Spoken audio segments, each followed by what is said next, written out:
These are the materials for a drawstring pouch.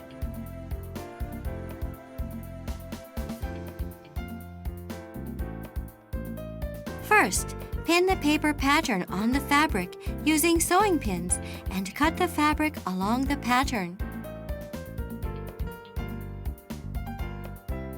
Next, draw 2 lines to mark the ribbon slot and mark buttonholes on the front side of the fabric.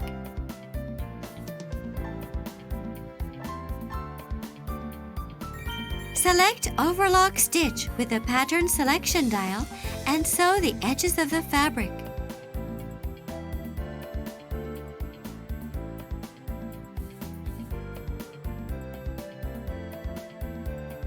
Using the overlock foot, an optional presser foot, you can align the edge of the fabric with the guide of the presser foot for easy and neat sewing.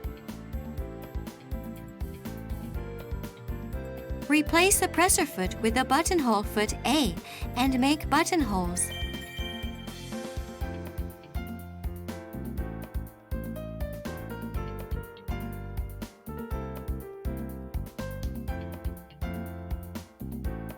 At the end of sewing, pull the upper thread out from the back of the fabric and tie it with the lower thread.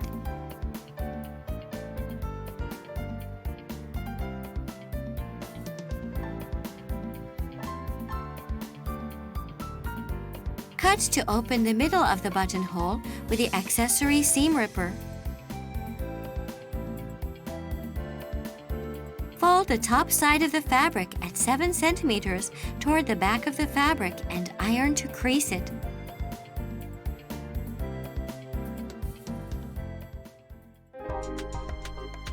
Unfold the ironed crease and put the 2 pieces together, fronts of fabric facing inward. Secure the position by using sewing pins at vertical angle against the sewing direction.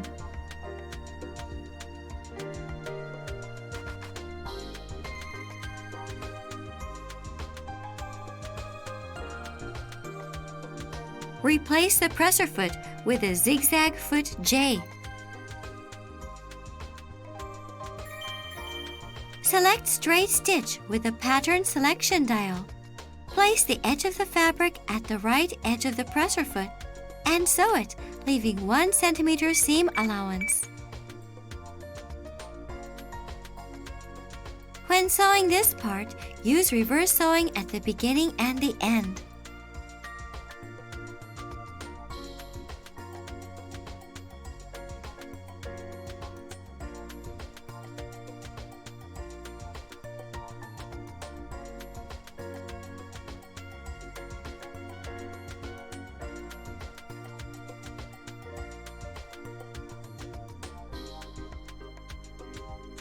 Open and press the seam allowance by ironing.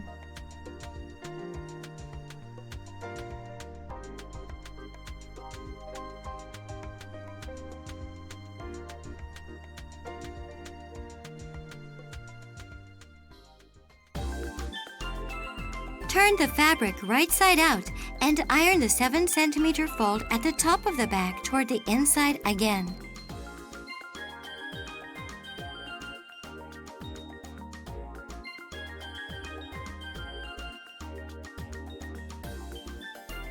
Remove the flatbed attachment.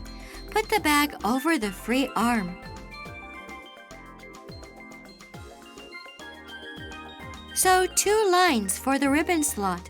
Start sewing from an unnoticeable area, like a side of the bag, without reverse sewing.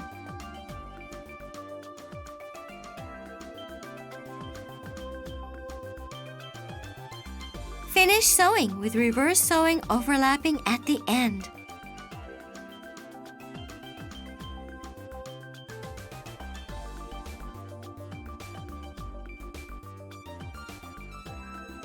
Finally, insert the ribbons through the buttonholes and shape the whole bag nicely. Here, you have made a lovely drawstring pouch.